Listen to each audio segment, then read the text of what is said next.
Pánové, dovolte mi, abych se vás dnes zeptal na něco přímočarého. Myslíte si vážně, že ve vašem věku ženy zajímají jen muži s velkými bankovními účty, lesklými auty nebo hustými tmavými vlasy? Pokud tomu věříte, dovolte mi, abych vás na chvíli zastavil. Tato víra je mýtus. Společnost ji opakuje už léta, ale realita je úplně jiná. Už ve vás je silnější síla než peníze nebo vzhled. Mnoho mužů nad 60 let tuto sílu již má, ale nikdy se nenaučí, jak ji skutečně aktivovat. Když ji odemknete, ženy i mladší ženy k vám začnou cítit přitahovány, téměř jako by je k vám vedlo tiché magnetické pole. A ne, nevyžaduje to chirurgický zákrok, luxusní vozidla, ani nějaký zázračný doplněk stravy. Vyžaduje to jen 12 minut soustředění každý den.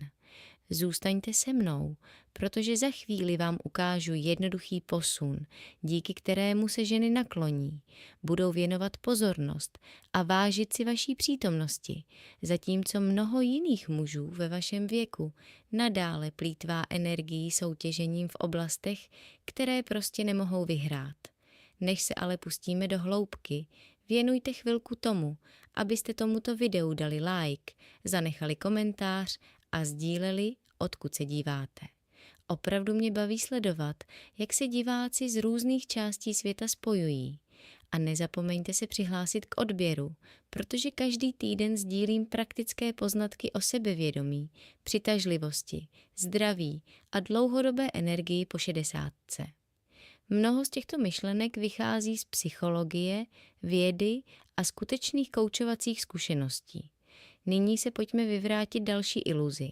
Společnost často naznačuje, že muži nad 60 let se stanou neviditelnými, pokud nevlastní sportovní auto, jachtu nebo nežijí jako celebrita. Tato myšlenka je jednoduše falešná a zastaralá. Zcela. Mohu vás ujistit, že jsem pracoval s muži v 60 a 70 letech, kteří přitahují ženy o 20 nebo dokonce 30 let mladší, ne kvůli obrovskému bohatství nebo kosmetickým vylepšením, ale proto, že chápou psychologickou přitažlivost. Dnešní ženy nehledají uhlazenější muže, kteří se honí za pozorností.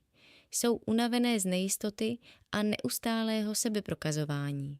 Zralost, klidná přítomnost a uzemněná sebedůvěra vytvářejí hlubší přitažlivost než fyzický vzhled. Pravdou je, že už máte výhodu. Mladší muži si stále budují identitu, hledají uznání a dokazují svou hodnotu. Vy jste však již prožili, učili se, bojovali, uspěli a přežili desítky let zkušeností. Tato prožitá historie vytváří tichou sílu. Když si ji přivlastníte, přirozeně se odlišujete od neklidných mužů, kteří stále honí uznání. Tento rozdíl se stává vaší skutečnou výhodou v přitažlivosti a respektu. Jádrem této výhody je to, co psychologové nazývají nezávislost na výsledku. Jednoduše řečeno to znamená, že si užíváte interakce se ženami, aniž byste potřebovali konkrétní výsledek. Když se muž vzdá hledání uznání, celá jeho energie se změní. Ženy okamžitě cítí klidnou sebedůvěru místo tlaku. Dovolte mi rozebrat 3 běžné chyby, kterých se mnoho mužů nad 60 let stále dopouští, a lepší návyky, které je nahrazují silnějšími výsledky v životě. První chybou je honit se za ženami místo toho, aby je přitahovali. Někteří muži se stále chovají jako teenageři, kteří se snaží na všechny zapůsobit. Chlubí se penězi, nosí okázalé doplňky nebo se neustále snaží dokázat svou atraktivitu. Tento přístup se však obvykle obrátí proti nim. Ženy cítí zoufalství stejně jako žraloci cítí krev. Je to potřeba a oslabuje to vaši přítomnost. Místo toho se uvolněte, užívejte si života a nechte zvědavost, aby se kolem vás přirozeně rozvíjela. Druhá chyba nastává, když muž spojuje svou hodnotu se souhlasem ženy. V okamžiku, kdy se začnete tiše ptát, zda vás stále považuje za přitažlivého, napětí se projeví ve vašem hlase, držení těla a chování. Stres se zvyšuje, sebevědomí klesá a ženy tento tlak okamžitě pocítí. Zdravějším přístupem je respektovat váš vlastní příběh, vaši moudrost a vaši nezávislost. Když si sami sebe vážíte, ostatní se k vám začnou chovat s větší úctou. Třetí chybou je snaha soutěžit v mládí.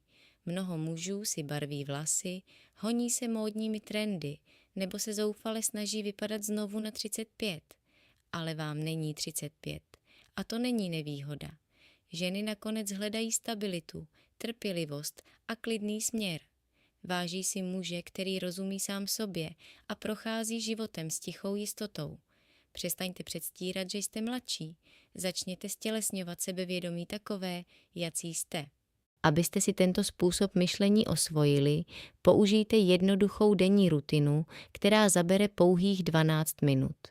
Nejprve si 3 minuty v klidu představte svůj život přesně takový, jaký je, aniž byste potřebovali souhlas od kohokoliv.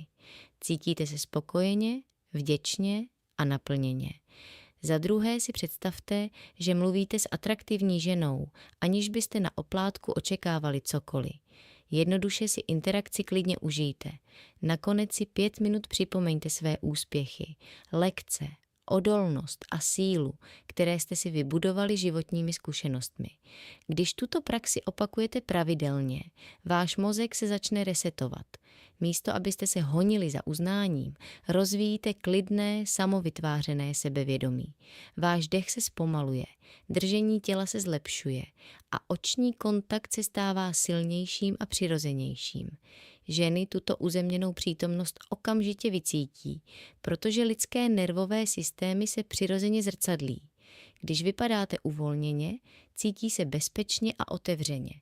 Tato biologická reakce vytváří mnohem silnější přitažlivost než povrchní projevy bohatství nebo vzhledu.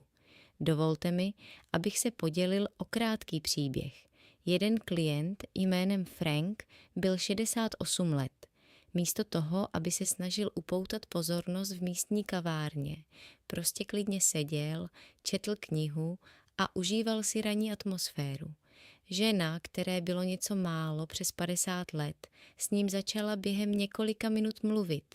Snadno se spojili, protože jeho energie tiše sdělovala. Jsem spokojený lomítko a otevřený lomítko A dobré společnosti bez tlaku a nutnosti. Toto poselství je silné.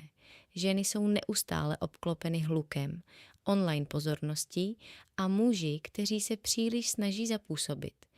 Když se tedy setkají s někým klidným, ohleduplným a emocionálně stabilním, je to osvěžující. Přítomnost se stává magnetickou, protože si lidé mnohem více pamatují, jak se díky vám cítili, než co jste řekli. Klidná a sebevědomá přítomnost signalizuje bezpečí, moudrost a tiché vedení, vlastnosti, které si dnes mnoho žen uzralých mužů hluboce cení. Pánové, skutečná pravda je jednoduchá. Nejste neviditelní a ještě nejste za zenitem. Tato fáze života s sebou nese moudrost, trpělivost a emocionální hloubku, kterou mladší muži jen zřídka disponují.